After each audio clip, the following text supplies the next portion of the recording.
It started as a simple visit to my friend's house, but the way his mother looked at me that night, like she was carrying a secret, changed everything. And when she whispered, "Don't tell him," I've imagined this before, I realized some moments can't be forgotten. I never thought much about the small, ordinary visits to my friend's house. To me, it was just another familiar place, a second living room, a kitchen I could walk into without knocking. But that night, something about it felt different. Maybe it was the way the house was lit, warm embers spilling from lamps instead of the usual harsh ceiling light. Or maybe it was the faint smell of coffee drifting through the hall, wrapping itself around me like a quiet welcome. When I stepped inside, my friend's mom was in the kitchen, sleeves rolled just past her elbows, hair falling in loose strands around her face. She wasn't dressed up, not at all, just a soft sweater and jeans, but there was an effortless kind of elegance about her. She had that look of someone who didn't need to try. And though I'd known her for years, I caught myself noticing things I hadn't before. The grace in the way she moved. The calm steadiness of her presence. "You look tired," she said, glancing at me with a smile that was gentle but observant, like she could read more than I was saying. I laughed it off, muttering something about long days at work, but she didn't brush it aside the way most people would. Instead, she reached for the kettle and asked, "Tea? Or coffee?" Her voice carried a softness that lingered in the air, making it harder to look away.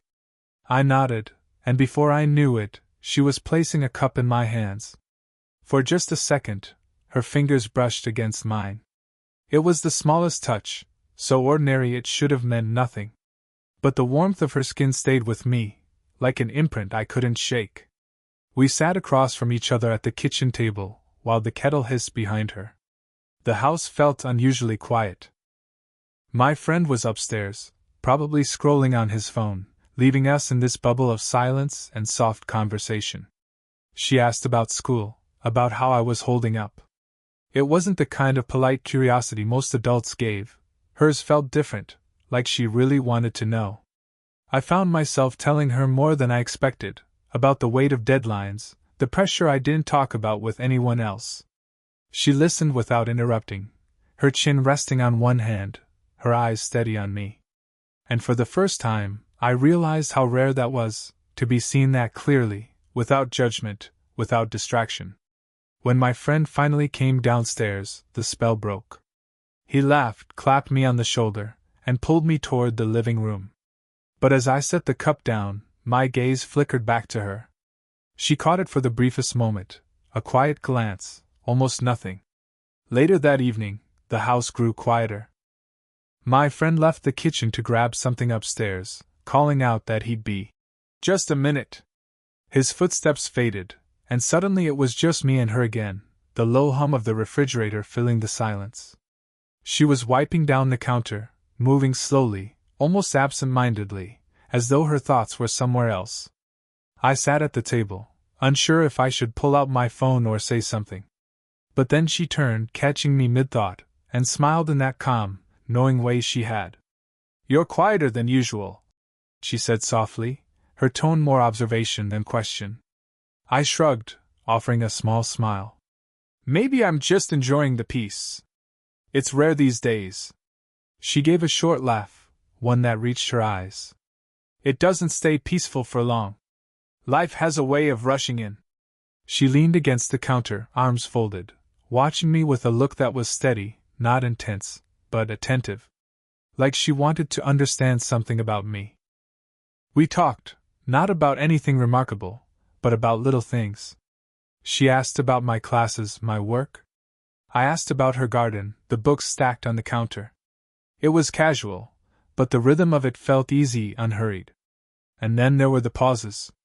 The moments in between where either of us spoke, but the silence didn't feel empty. Instead, it carried a weight, almost a pull, as if something unspoken lingered just beneath the surface. At one point, she laughed at something I said, a quiet, genuine laugh that softened her whole face. But when it faded, her eyes stayed on me just a little too long.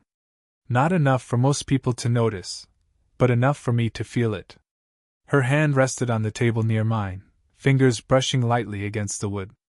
I placed my own hand nearby, not touching, but close enough that I could feel the warmth radiating from her skin.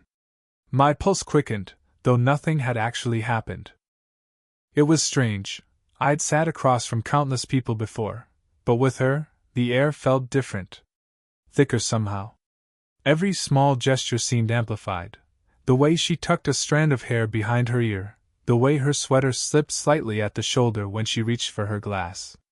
I found myself memorizing details without meaning to: the faint scent of her perfume, the delicate lines at the corners of her eyes when she smiled, the calm steadiness in her voice that carried a quiet strength. Just as the moment seemed to stretch longer than it should, the sound of footsteps returned. My friend's voice carried down the hall, breaking whatever silence had held us. She drew back slightly, her hand shifting away from mine, as though the spell had been interrupted. But before she turned, her gaze lingered on me one last time, brief, restrained, but unmistakable. Later that night, as I was getting ready to leave, I found myself moving slower than usual. My friend had already disappeared upstairs again, his door shutting with the muffled beat of music behind it. The house was dim, shadows stretching long across the floor. And there she was, standing near the front door as if she had been waiting for me. "Heading out?" she asked softly, her voice low enough that it felt meant only for me. I nodded, slipping my shoes on. "Yeah. Got an early morning tomorrow." She walked me toward the door, her steps unhurried. There was no reason for the moment to feel unusual, yet it did. The air between us carried a kind of hesitation, like words hung in her throat, waiting for the right space to fall. As I reached for the doorknob, she surprised me. "You know," she began, her voice quiet but steady, "when I was your age, I thought I had life figured out. I thought I knew where I was going."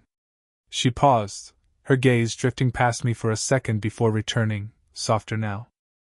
"But looking back, I realize how uncertain I really was."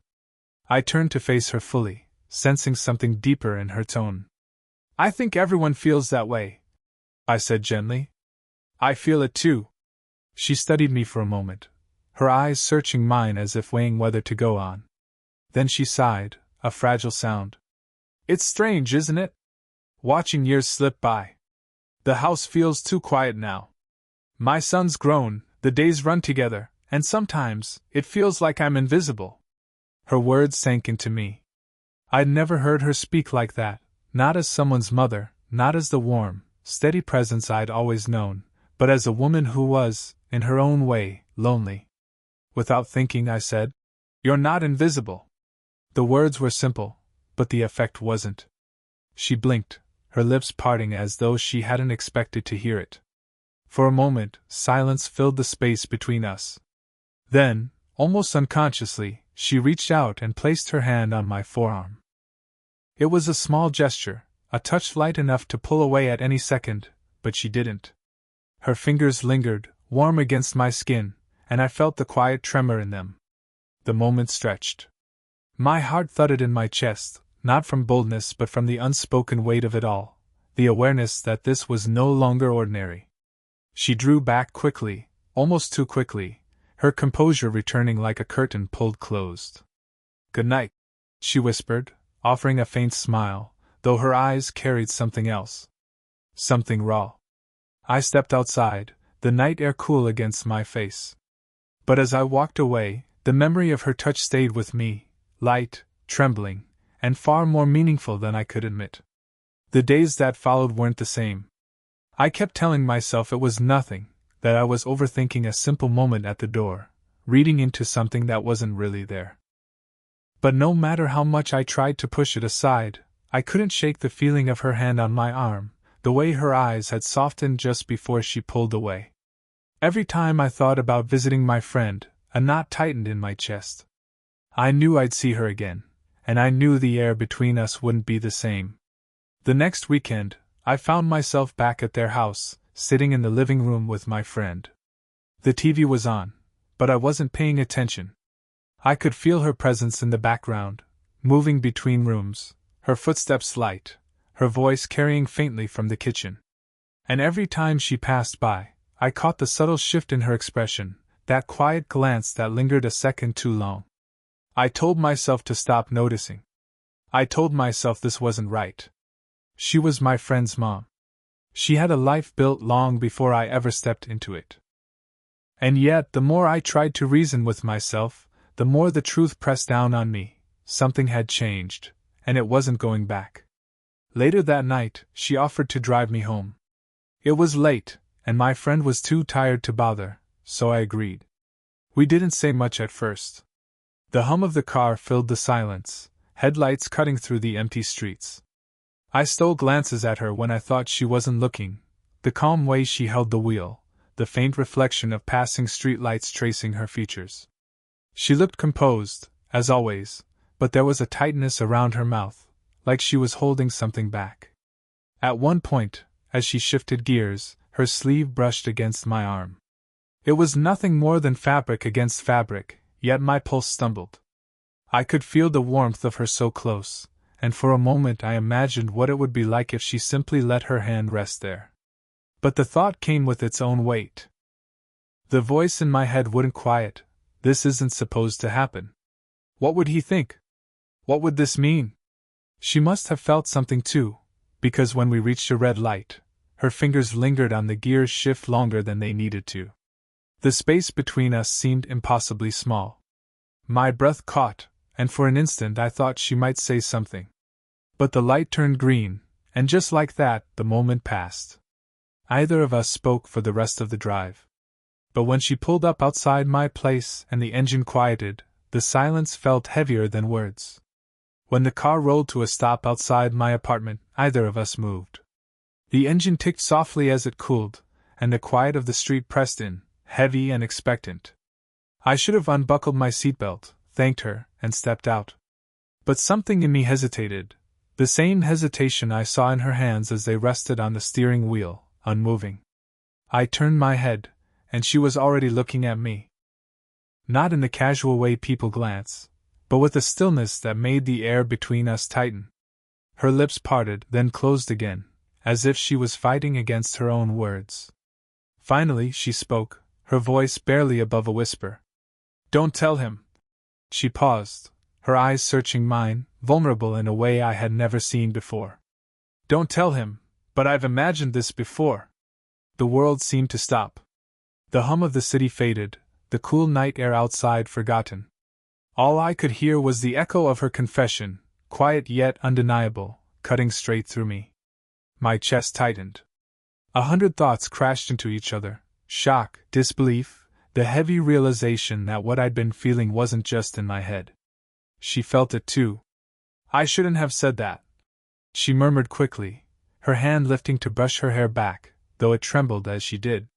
She let out a shaky laugh, a sound laced with nerves rather than humor. I don't know what's wrong with me tonight. But I could see it in her eyes. This wasn't just a slip of the tongue. It was the truth, clawing its way to the surface after being locked away for too long. I swallowed hard, my pulse racing. "You don't have to apologize." The words came out rougher than I intended, but I meant them. She shook her head, her gaze dropping to her hands in her lap. "You don't understand. I've spent so long being careful, keeping things steady.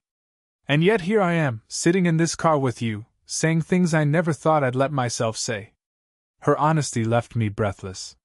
For years she had been the picture of control, always composed, always grounded. And now, seeing her like this, vulnerable, uncertain, felt like being trusted with something fragile. Without thinking, I reached across the small space and laid my hand gently over hers. She stiffened for a moment, then slowly, her fingers loosened, curling lightly into my palm. She exhaled, a sound that was almost a sigh of relief. Her eyes lifted to mine again, and though she didn't smile, there was something raw, unguarded, shimmering there. Her words hung in the air, trembling between us. I still felt the warmth of her hand beneath mine, the way her fingers had tensed, then softened as though giving in to something she could no longer resist. Neither of us moved quickly. There was no rush, no need for it. The silence itself felt like a kind of confession, heavier than anything we could say. She drew in a slow breath, her shoulders rising before falling again, as if she had finally let go of some invisible weight. "I don't know what I'm doing," she whispered, her eyes flickering toward the windshield, away from me. "You don't have to," I murmured, squeezing her hand gently. "We don't have to figure it out right now." Her gaze returned to me, and for the first time that evening, her eyes looked softer, not afraid, but searching. She shifted slightly in her seat, turning toward me more fully, and the movement brought her close enough that I could see the faint trace of tiredness at the corners of her eyes, the curve of her lips as they parted in hesitation.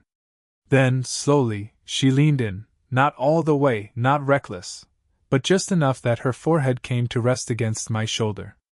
The contact was featherlight at first, testing, as though she might pull back at any second.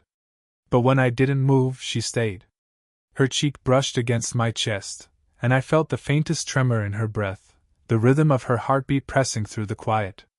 My arm moved almost instinctively, slipping around her shoulders, holding her in a way that wasn't bold, but steady, a quiet reassurance that she was safe here. She closed her eyes, her body relaxing against mine by degrees. "It's been so long since I've let anyone this close," she admitted softly, her words muffled against me. "I didn't realize how much I missed it." I swallowed, my throat tight, my own voice low. "Me too." We stayed like that, either speaking for a while, the night outside wrapping us in its stillness. I could smell the faint trace of her perfume, warm and floral, blending with the clean scent of her sweater. Every detail imprinted itself on me, the weight of her against my side, the gentle way her fingers rested now, tangled lightly with mine, the quiet steadiness that began to replace the trembling in her breath. It wasn't passion that filled the car that night. It was something quieter, more profound. A crossing of an invisible line, not with recklessness, but with tenderness.